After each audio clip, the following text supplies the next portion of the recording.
हो गए। पश्चिम बंगाल से पहला रुझान आ गया सर, बड़ी खबर। नॉर्थ बंगाल से पहला ट्रेंड आ गया है। इस वक्त की बड़ी खबर आप देख रहे हैं इंडिया टीवी पर। अलीपुरद्वार में बीजेपी आगे, और हम जानते हैं अलीपुरद्वार वो क्षेत्र है माथाभंगा से बीजेपी आगे चल रही है, जहां पर बीजेपी बड़ी मजबूत है। चोपड़ा इस्लामपुर से टीएमसी आगे चल रही है। तो पश्चिम बंगाल से पहला रुझान है अलीपुरद्वार के माथाभंगा से बीजेपी आगे। तो वही दो सीटें चार रुझान मीनाक्षी आ चुके हैं। अब दो बीजेपी दो जगह लीड कर रही है और टीएमसी दो जगह पर लीड कर रही है, बिल्कुल बराबरी पर है। अलीपुरद्वार नॉर्थ बंगाल की सीट है, बीजेपी वहां लीड कर रही है। माथाभंगा की सीट से बीजेपी आगे चल रही है और टीएमसी चोपड़ा और इस्लामपुर इन दो सीटों पर फिलहाल आगे चल रही है। तो शुरुआत में पोस्टल बैलेट खुलते ही चार ट्रेंड्स हमें मिल चुके हैं और बीजेपी और टीएमसी बराबरी पर इस वक्त हैं।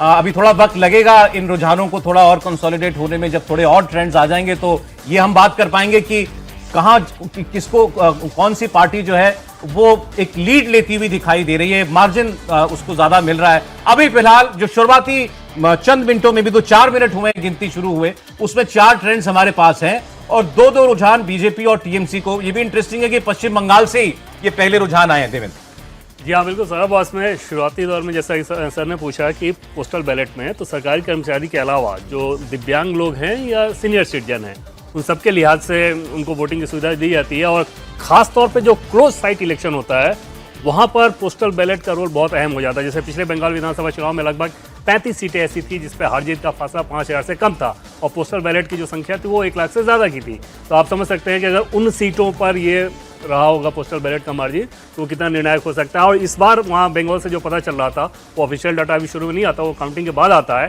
लेकिन ये बताया जा रहा था कि इस बार पोस्टल बैलेट की संख्या और ज़्यादा बढ़ी है। यानी कि जो सेना में लोग हैं, जो सर्विसेज में हैं या जो काउंटिंग में लगे हैं सरकारी कर्मचारी, मान लीजिए इलेक्शन प्रोसेस में लगे हैं, दूसरे काउंटिंग नहीं इलेक्शन असम से भी पहला रुझान आ गया है।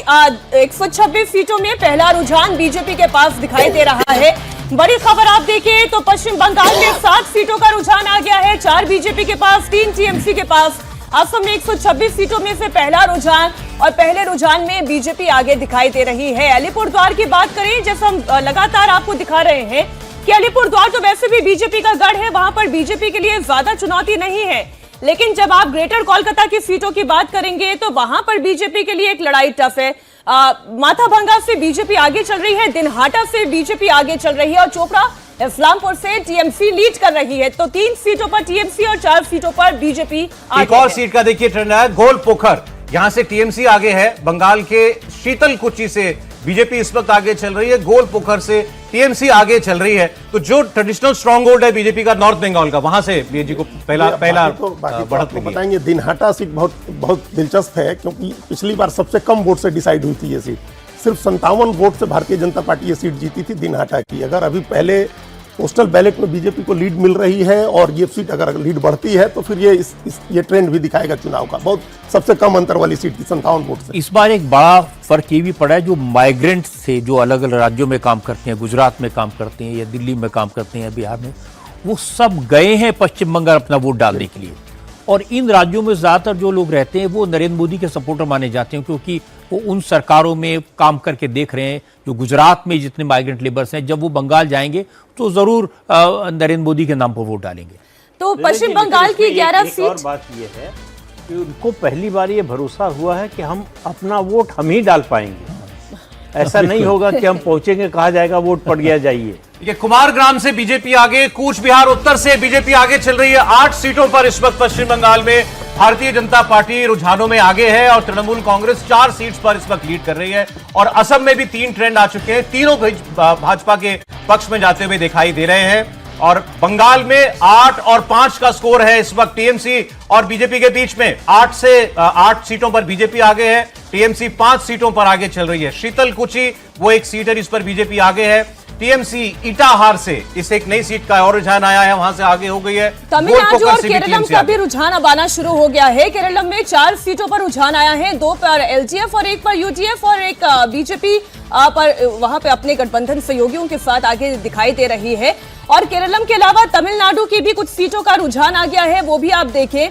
तमिलनाडु की 3 सीटों का रुझान आया है जिसमें 2 पर डीएम की आगे चल रही है और 1 पर टीवी के एक बार टीवी के। जी बिल्कुल, देखिए चेन्नई से ही सबसे पहले जो मेरे पास भी इंफॉर्मेशन आ रही है 2 सीटों से, वहां पर जो कोलत्तूर सीट है जहां पर मुख्यमंत्री एमके स्टालिन चुनाव लड़ रहे हैं, वहां पर ये बताया जा रहा है कि वो थोड़ी सी पोस्टल बैलेट में लीड लेते हुए नजर आ रहे हैं। पेरम्बूर जहां पर बिल्कुल बगल की कॉन्स्टिट्यूएंसी है, जहां पर विजय जो है टीवीके से चुनाव लड़ रहे हैं नेता हैं, वहां पर जो है एक ट्रेंड दिख रहा है पोस्टल बैलेट में। साथ ही धर्मडम जो कन्नूर केरलम की अगर हम बात कर ले तो वहां पर पिनराई विजयन पोस्टल बैलेट में अभी लीड लेते हुए नजर आ रहे हैं। तो ये 3 सीटें हैं जहां पर जो है अलग अलग पार्टी। बंगाल में लेकिन लीड आप देखिए जरा, बीजेपी 14 सीटों पर इस वक्त आगे है और टीएमसी 6 सीटों पर। बात करने लायक कुछ दिख रहा है आपको ट्रेंड अजीत जी? बीजेपी +1 ही है ना, इसमें ऑलरेडी 13 पर पिछली बार जीती हुई है, तो वो 14 है तो 1 प्लस है, और ममता बनर्जी 6 पर है तो -1 है। मतलब अभी जिस इलाके में काउंटिंग हो रही है वहां 1 सीट अभी के हिसाब से जीती हुई सीटें रिटेन करने की तरफ तो बढ़ रही है। जलपाईगुड़ी, कूच बिहार, ये वो सारे ये क्षेत्र बिल्कुल। है, अलीपुरद्वार, जहां पर बीजेपी ने पहले भी कूच बिहार के 7 में से 7 सीटों पर आप देखिए बीजेपी लीड कर रही है। अलीपुरद्वार की 5 में से 5 सीट पर बीजेपी लीड कर रही है। जलपाईगुड़ी की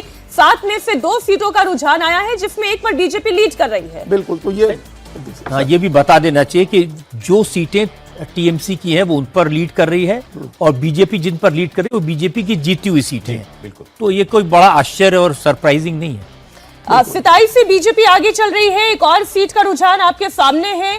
रतुआ से टीएमसी आगे चल रही है, चाकुलिया से भी टीएमसी इस वक्त आगे चल रही है। तो ये वो सीटें हैं जहां से पिछली बार भी टीएमसी ने लीड रखी थी, जीती थी। तो 27 से बीजेपी आगे, राजगंज से टीएमसी आगे और दिनहाटा से बीजेपी आगे चल रही है। लग रहा है वो जो 57 वोट का अंतर रह गया था इस बार बीजेपी वो पार कर जाएगी। देखिए पोस्टल बैलेट की जो हम लोग बड़ा इंटरेस्टिंग है अजीत जी। मोथाबाड़ी से टीएमसी आगे, ये जो आपको मालूम है जज बंधक बनाए गए थे, वो प्रकरण हुआ था, वो मोथाबाड़ी की सीट थी और मुर्शिदाबाद का मालदा का, और वहां पर देखिए टीएमसी इस वक्त लीड कर रही है। मोथाबाड़ी बड़ा चर्चा में रहा है इस इलेक्शन में, जहां जुडिशियल अफसरों को बंधक बना लिया था कई घंटों के लिए देवेंद्र।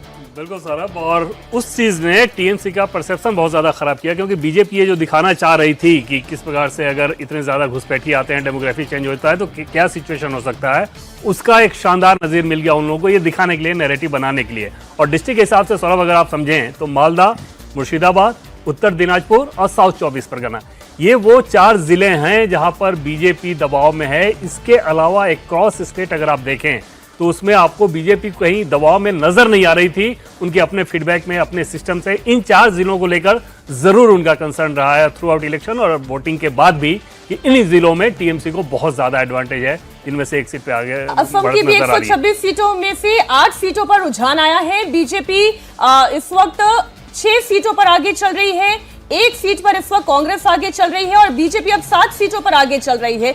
तमिलनाडु की 5 सीटों का रुझान, केरलम की 8 सीटों का रुझान, 5 पर एलडीएफ, 2 पर यूडीएफ, 1 पर बीजेपी। बंगाल में इस वक्त 26 सीटों का रुझान आया है। बहरामपुर से कांग्रेस आगे हो गई है मीनाक्षी। बहरामपुर जहां से चुनाव लड़ रहे हैं अधीर रंजन चौधरी, कांग्रेस पार्टी के सीनियर नेता, वो अपनी सीट से इस वक्त आगे हो गए हैं। बहरामपुर में अच्छा चुनाव वो लड़ेंगे ऐसा मानकर चलना चाहिए हमें। फिलहाल कांग्रेस पार्टी आगे है। पिछले इलेक्शन में एक भी सीट कांग्रेस पार्टी नहीं जीती थी, और अगर इस बार भी कोई एक सीट निकलने की उम्मीद होगी तो बहरामपुर की सीट से उम्मीद की जा सकती है। वो मौसम नूर वाली सीट पर भी हमारी हालांकि नजर रहेगी, वहां से भी कांग्रेस पार्टी ने अच्छा चुनाव लड़ा। तो बहरामपुर, वहां से इस वक्त कांग्रेस पार्टी लीड कर रही है। इस वक्त 28 सीटों का पश्चिम बंगाल में जहां पर रुझान आया है, 14 पर बीजेपी आगे, टीएमसी 12 पर आगे, शुजापुर से टीएमसी आगे चल रही है। और जब आप टीएमसी में -2 आप देखेंगे तो यानी कि पिछली बार जितनी सीटें उन्होंने जीती थी उसमें से कितनी सीटों का लॉस इन्हें दिखाई दे रहा है, वो आप -1 -2 अगर कहीं देखते हैं तो वो आप समझेंगे। देखिए केरलम से भी सौरभ एक अपडेट, जो यूडीएफ की 2 सीटें जो बताई जा रही है लीड में, वो सबसे पहली सीट परवूर की है जहां पर वीडी सतीशन जो यूडीएफ के कांग्रेस के नेता हैं वो वहां पर लीड कर रहे हैं। उसके अलावा पुदुपल्ली में जो चांडी ओमन है, ओमन चांडी के बेटे जो वहां से चुनाव लड़ रहे हैं, एक बड़ी सिंपैथी वेव वहां पर देखने को मिली थी, वो भी पोस्टल बैलेट में लीड करते हुए नजर आ रही है। ये 2 सीटें थी जिस पर सबकी नजर थी क्योंकि वीडी सतीशन के नेतृत्व में वहां पर चुनाव लड़ा था। हालांकि हम लगातार इस बात की चर्चा कर रहे हैं कि अगर यूडीएफ कांग्रेस जीत की पोजीशन में होती है तो वहां पर सीएम पद के लिए बहुत ज्यादा दावेदार हैं, लेकिन सबसे जो ग्राउंड पर जिन्होंने लड़ाई लड़ी है वो वीडी सतीशन है, वो अभी आगे चल रहे हैं। लीडर ऑफ ऑपोजिशन जो है जी। मालदा से 3 सीटों का रुझान आया है और इन 3 सीटों के रुझान में आप देखिए टीएमसी ही लीड कर रही है। इस वक्त रीजन वाइज भी हम आपको दिखा रहे हैं अलग अलग लोकसभा क्षेत्रों की स्थिति क्या है।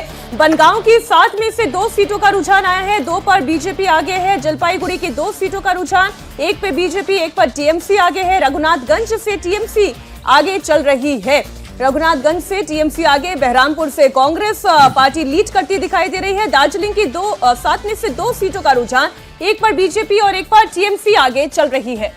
भारतीय जनता पार्टी इस वक्त 18 सीटों पर लीड कर रही है और ये सारी वही सीटें हैं जो भारतीय बीजेपी ने पिछली बार जीती थी। टीएमसी 14 सीटों पर आगे चल रही है। ये 2 सीटें जो उसके खाते में गई थी उनमें वो ट्रेल कर रही है, -2 का मतलब ये है। और आप देखिए रेशो 19-14 ये गैप है, 5 सीटों का अंतर बीजेपी और टीएमसी के बीच में इस वक्त रुझानों में दिखाई दे रहा है। दाहिनी और अपनी स्क्रीन की नजर रखिएगा जहां पर आपको अलग अलग लोकसभा कॉन्स्टिट्यूएंसीज दिखाई देंगी। हर लोकसभा में 7 विधानसभा सीटें हैं, उसमें आपको पता चलेगा। जैसे जलपाईगुड़ी की 2 सीटें आ गई हैं रुझानों में, 1-1 पर दोनों पार्टियां आगे। कूच बिहार की 7 सीटों पर बीजेपी लीड कर रही है। अलीपुरद्वार के 5 रुझान है, 5 सीटों पर बीजेपी इस वक्त आगे चल रही है। दार्जिलिंग में 1 बीजेपी और 1 टीएमसी रुझानों में आगे चल रहे हैं। ये सारे ट्रेडिशनल अच्छे इलाके हैं बीजेपी के लिए। एक बार असम की बात कर लेते हैं। असम में 126 में से 17 सीटों का रुझान आ गया है। बीजेपी 12 सीटों पर लीड कर रही है, कांग्रेस पार्टी 5 सीटों पर लीड करती दिखाई दे रही है। और पश्चिम बंगाल पर चूंकि सबकी ज्यादा नजर है, 18 सीटों का रुझान एक बार फिर आपको बता दें, 12 पर बीजेपी, 6 पर इस वक्त कांग्रेस पार्टी लीड कर रही है। तो 18 सीटों का कुल रुझान अभी तक असम से आया है। तमिलनाडु में 5 सीटों का रुझान आया है। असम को लेकर कोई टिप्पणी? असम को लेके अभी मुझे लगता है दर्शकों को भी बता देना चाहिए, बहुत ही शुरुआती ट्रेंड है। सिर्फ 15 मिनट की पोस्टल बैलेट की काउंटिंग है, बहुत ही शुरुआती ट्रेंड्स हैं और ये ट्रेंड किसी भी तरफ जा सकते हैं, बदल सकते हैं।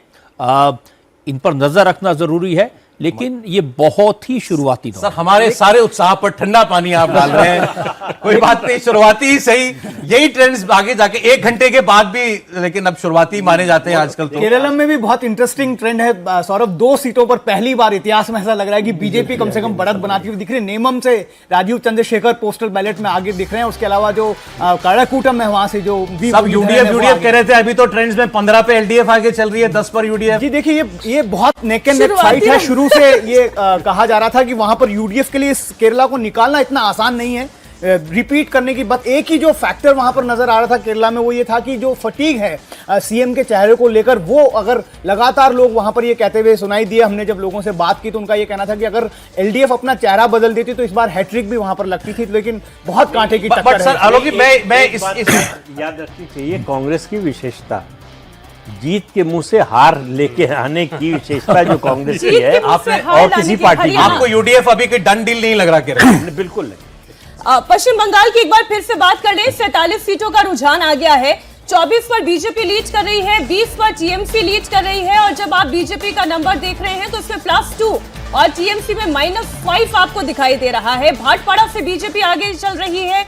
जादवपुर की 7 में से 2 सीटों का रुझान है, 1 पर बीजेपी आगे, 1 पर टीएमसी आगे दिखाई दे रही है। तो 47 सीटों का रुझान, 24 पर बीजेपी, 20 पर टीएमसी दिखाई दे रही है। और मेरे कहते कहते देखिए आंकड़ा कितनी तेजी से बदला। -5 भी पड़ी है टीएमसी का 7 में, मतलब ये 5 सीटों का जो नुकसान हो रहा है, +3 में आपको अदर्स में दिख रहा है, +2 बीजेपी, सब टीएमसी के खाते से गया है। सर लेकिन मेरा एक सवाल है, वोटर तो वोटर है, जो सरकारी जो पोस्टल बैलेट से वोट कर रहा है वो भी वोटर है, हर आम मतदाता की तरह। उसके रुझान को हम शुरुआती रुझान क्यों कह देते हैं? देखिए सरकार, इसलिए आपने देखा ना, महंगाई भत्ता बढ़ा दो, ये एक फायदा दे दो, राज्य सरकारें करती है, केंद्र ने भी किया है। इसलिए इसको ये सही है कि इस पोस्टल बैलेट को, जैसा रजत जी कह रहे थे, नहीं मान सकते। लेकिन मुझे आज भी लग रहा है, क्या कांग्रेस यदि वहां पर हार जाती है तो उसके बाद प्रियंका गांधी और राहुल गांधी पे क्या कुछ असर होगा? प्रदीप जी शायद बता सकेंगे। नहीं, आप ये बताइए, अभी असम के बारे में अगर लगा के क्यों बोल रहे हैं? असम नहीं करें, मैं केरल की बात कर रहा हूँ। मैं केरल केरल पर कह रहा हूँ कि केरल में भी हारने के बाद आप समझिए, राहुल गांधी की का राजनीतिक भविष्य बहुत कुछ निर्भर करता है केरल के नतीजे पर। यही तो मेरा अगर मानना है कि केरल वो हार हार रहे जाती है, हैं, वो कांग्रेस। हार सकते हैं, आप ये मानिए। हम सीट तो के लिए मानते उन हैं लोगों ने जितनी मेहनत की है, और वहां भी जो रजत जी कह रहे थे, कई सीटों पर बीजेपी ने सॉफ्ट कॉर्नर रखा है। लड़ाई इस समय कांग्रेस को देखिए कांग्रेस मुक्त भारत भी एक अभियान में बीजेपी केरल भी है। जब अभी तो थोड़ी स्ट्रेंथ हो गई है और कम थी, तब भी वो बैलेंस करती थी कि किसको जिताना है, कांग्रेस को या बीजेपी को, उनको मदद करती थी। तो इसलिए इस चुनाव में भी जो है बीजेपी की भूमिका, अब चूंकि वोट शेयर उनका बढ़ गया है इसलिए उनकी भूमिका और बड़ी हो गई। सवाल यह है कि बीजेपी किसको हराना चाहेगी या किसको जिताना चाहेगी। कांग्रेस मुक्त कांग्रेस भारत को के नहीं। लक्ष्य के साथ तो बीजेपी चली रही है सर। बंगाल की एक बार फिर से तस्वीर आपके सामने रख दें। 55 सीटों का रुझान आ गया है। 30 सीटों पर बीजेपी लीड कर रही है, 22 सीटों पर टीएमसी लीड कर रही है, 3 अदर्स के खाते में आपको दिखाई दे रही है। पश्चिम बंगाल के बाद असम की भी स्थिति आपको बता दें। 126 में से 29 सीटों का रुझान आ गया है। 21 बार बीजेपी आगे चल रही है। नंदीग्राम से पहला रुझान आ गया है। नंदीग्राम से शुभेंदु अधिकारी आगे चल रहे हैं। नंदीग्राम से एक बार फिर से वो चुनावी मैदान में है और इस बार तो वो 2 सीटों से चुनाव लड़ रहे हैं।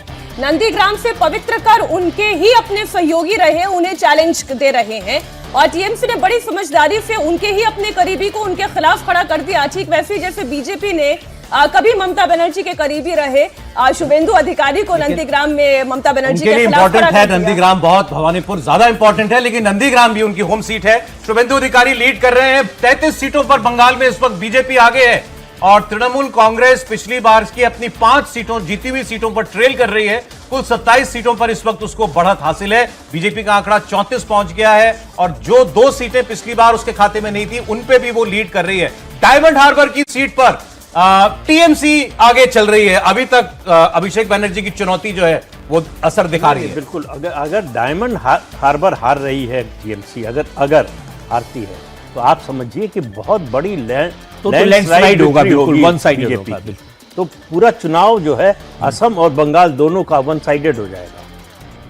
तो और केरल में भी जो फटीक की आप बात कर रहे थे ना, वो जब हार रहा होता है कोई, ये फटीक की बात करता है। एक्चुअली शिवराज सिंह चौहान के बारे में भी यही बात कही, सब कुछ ठीक है, बड़े अच्छे हैं, लेकिन फटीक हो गया, हुआ नहीं। ये जनता इसको अलग तरह से नीतीश कुमार का सबसे ज्यादा उदाहरण। हाँ, इससे बड़ा क्या उदाहरण हो सकता है कि फटीक हो गया। जी, कोलकाता पोर्ट का रुझान आ गया है। फिरहाद हकीम आगे चल रहे हैं, इसमें ताज्जुब की बात नहीं है। फिरहाद हकीम बहुत बड़े लीडर हैं टीएमसी के वहां पर और काफी अरसे से ये सीट उनके पास है। फिरहाद हकीम कोलकाता पोर्ट की सीट से आगे चल रहे हैं। कोलकाता पोर्ट की सीट, भवानीपुर की सीट, डायमंड हार्बर की सीट, ये सब सिनोनिमस बन गए टीएमसी के स्ट्रॉन्ग होल्ड के नाम। कोलकाता पोर्ट की सीट पर पिछली बार 57% वोट ज्यादा मिला था। भारतीय जनता पार्टी के मुकाबले टीएमसी को 57% वोट ज्यादा था। तो उस सीट पर अब इतना बड़ा अंतर है, इतना आगे हमेशा रहती है तृणमूल कांग्रेस। इस तरह का जो मतलब वहाँ डेमोग्राफिक स्ट्रक्चर है उस कॉन्स्टिट्यूएंसी का कि उसमें आप कुछ नहीं कर सकते। बंगाल की तमाम 11 में से 11 सीटों का, हालांकि 2, 3, 4 सीट इस बार सब लोग कह रहे हैं कि बीजेपी जीतेगी। इसमें जो ममता बनर्जी का आप नुकसान देख रहे हैं, ये मुर्शिदाबाद और मालदा में अगर नुकसान होता है तो वो कांग्रेस की वजह से होगा।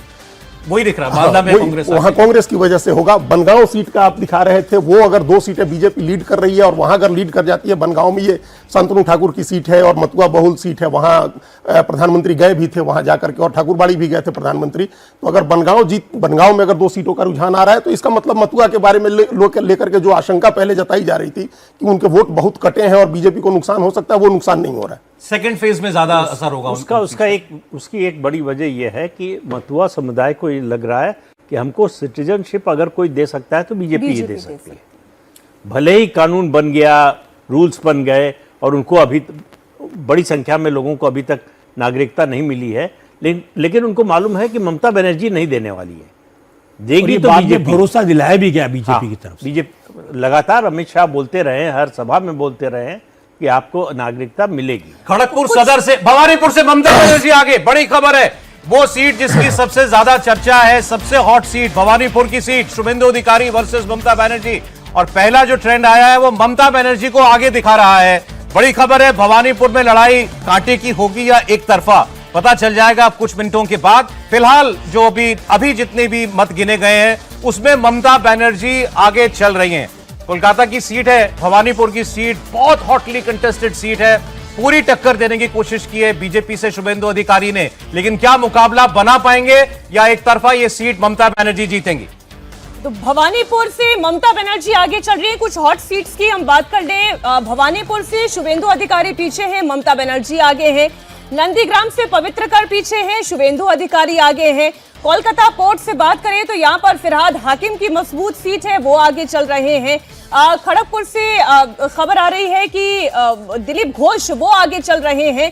तो जो बड़ी सीट है वहां पर जो एक्सपेक्टेड रुझान था या जो नतीजे में तब्दील हो सकता है अभी तक वहीं पर दिखाई दे रहा है। प्रदीप जी, ये तमाम हॉट सीट नहीं, इससे एक चीज तो पता चलती है, रिजल्ट तो आने में समय लगेगा, कि जो ममता बनर्जी टीएमसी दावा कर रही थी कि लोग एसआईआर के विरोध में वोट करेंगे, उसका बदला लेने के लिए वोट करेंगे, वो तो होता हुआ नहीं दिखाई दे रहा, कम से कम शुरुआती रुझानों में।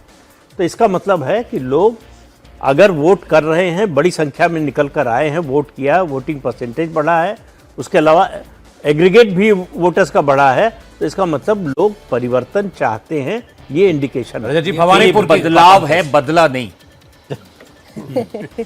भवानीपुर को लेकिन सर आपका क्या एनालिसिस कहता है, क्योंकि भवानीपुर ऐसी सीट है जहां से ममता बनर्जी को हमेशा वहां की जनता ने मुझे प्यार लगता है दिया कि है। ममता बनर्जी भवानीपुर तो जीती जाएंगे। एक ऐसी सीट है जहां से हमेशा से उनका होल्ड बना हुआ है और उन्होंने इस बार पसनी मेहनत भी की है और इस सीट को कैसे जीतना है वो अच्छी तरह से जानती हैं, तो इसमें ज़्यादा फर्क नहीं पड़ना चाहिए। और मैं तो एक और भी बात कहता हूँ, अगर ममता बनर्जी को मेजोरिटी मिलती है और वो भवानीपुर हार भी जाती हैं तो उनकी सेहत पे कोई फर्क नहीं पड़ता। तो इसलिए ममता बनर्जी की जो इंडिविजुअल सीट है उसको लेकर के बहुत कोई बड़ी बात नहीं। पिछली बार भी वो हार गई थी तो भी चीफ मिनिस्टर बनी, एक आयोटा ऑफ डाउट किसी ने खड़ा नहीं किया। लेकिन सर वो नंदीग्राम शुभेंदु का घर था, ये इनका घर है, मतलब ये तो है भी यहीं की, निवासी भी यहीं की है।